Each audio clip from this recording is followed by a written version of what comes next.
I can't believe we're still doing this. It's 2025, and we are still fucking up video game movies. There's no excuse. There's been plenty of times where these attempts, these adaptations have failed. There's been plenty of reasons to learn from past mistakes. And you can't convince me that the people who made this movie give a fuck about the people who enjoyed the game that this is based on.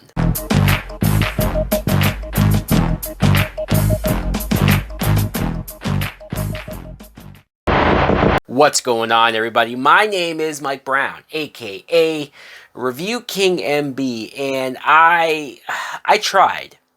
You can't say that I didn't try to keep an open mind, that I didn't give this movie a chance, even though, admittedly, I wasn't expecting much. I didn't go into this movie expecting it to be great or expecting it to be better than what that trailer looked.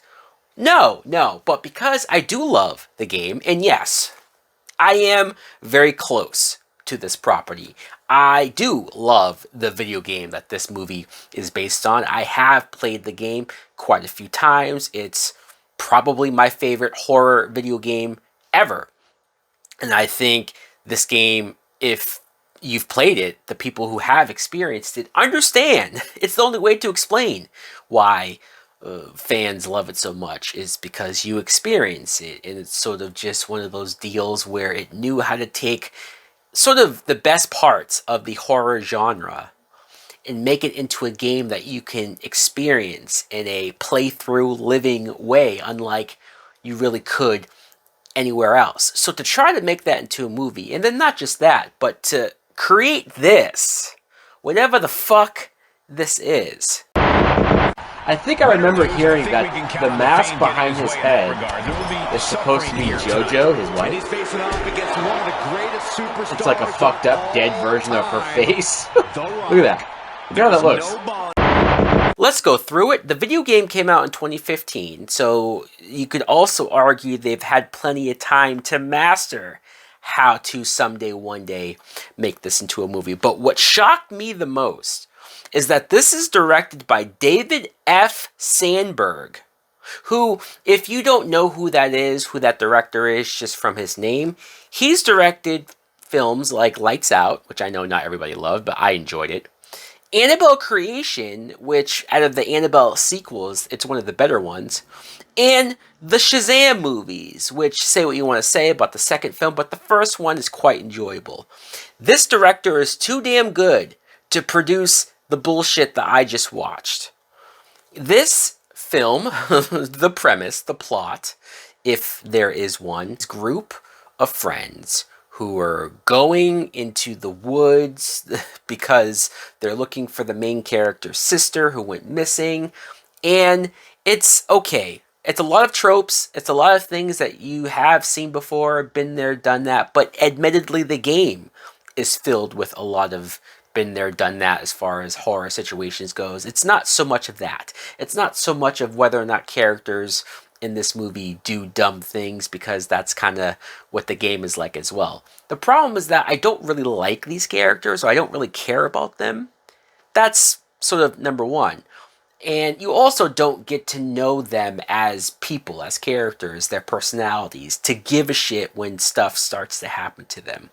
So there's a couple of problems there. But let's talk about the actors and actresses. We have Ella Rubin as Clover. She's the one who is looking for her sister. I thought she was decent. Like, I don't have any real bad things to say about her.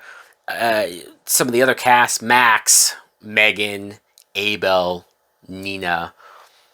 I'm not going to point out the ones, the actors in this group that I thought were bad, because I don't think all of them were bad. I just think a couple of them were really bad. Like some of the acting from, I'll just say, two of the actors in particular was atrocious. It was hard to watch them deliver this dialogue, that also the writing was not good as well. But the actress Nina is played by Odessa Azion.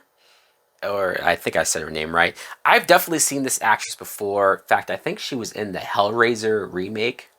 But she also bears a striking resemblance to like a friend of mine that I've known for years. So I couldn't help but watch her and like feel like I know her, which I know sounds weird, but it is what it is. I thought she was probably the best actress, the best actor in the bunch. So there's some positivity there. The whole movie is roped around this idea of, I'll just say, live, die, repeat. If you've seen Edge of Tomorrow, that Tom Cruise, Emily Blunt movie where Tom Cruise dies in the film over and over and over again, every time he dies, he wakes up and redoes things all over again. That's this movie. In fact, there's been a ton of movies that have done that. In fact, there's been so many movies that have had that premise that this movie even references the fact that this has been in so many movies. So great. Point out to the audience, even the young audience that might not be aware, how unoriginal this plot device is. And you could argue that because it's based on a video game, maybe there is some cleverness to doing a thing like that, because what happens when you play video games, especially the horror video games, when you die, you spawn back and you get to do it all over again. But the problem is that they don't do it here in a clever way. They just do it just because. They do it just because they want to have all of these gruesome kills. A lot of the kills are uninspired or not special, or it just feels like, okay, a lot of times they cut away, so it just feels like a waste. And the couple of bloody, gory kills, like, you don't feel anything because you know the characters are just going to wake up and go through it all over again. There is supernatural aspects to this movie, just like there is in the game. I'm not going to pretend like they pulled that out of their ass.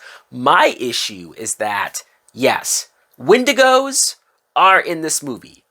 And I would argue that the Wendigos is the best part of this movie because it's the most like the game. It feels the most like the game. The third act of this movie especially. There is one shot where a character is hiding behind like a thing, like a wall, and the room's dark, but the lights are flickering, and you're seeing the Wendigo itch closer and closer as the lights come on and on.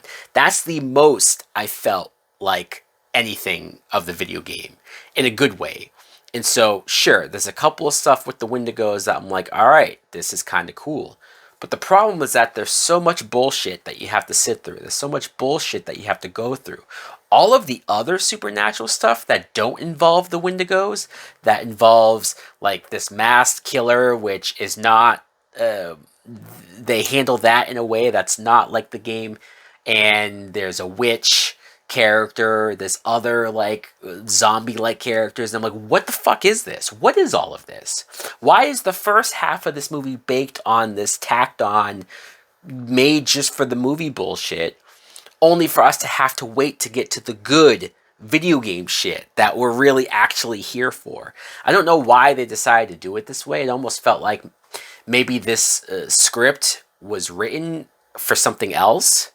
And then once they got the Until Dawn rights, they just tacked on the actual video game stuff to make this an Until Dawn movie, but all the other bullshit was just like, oh, here you go. They also have Peter Stormare, who is from the video game. Like, literally, that actor is in the game as a character. They kind of try to do the same thing with him here, but it's not nearly as interesting, not nearly as creepy. And I don't even understand the point of what he's doing in this movie. Like, to try to connect it to the game, which this movie tries to do, I just don't think it works. I don't think it works.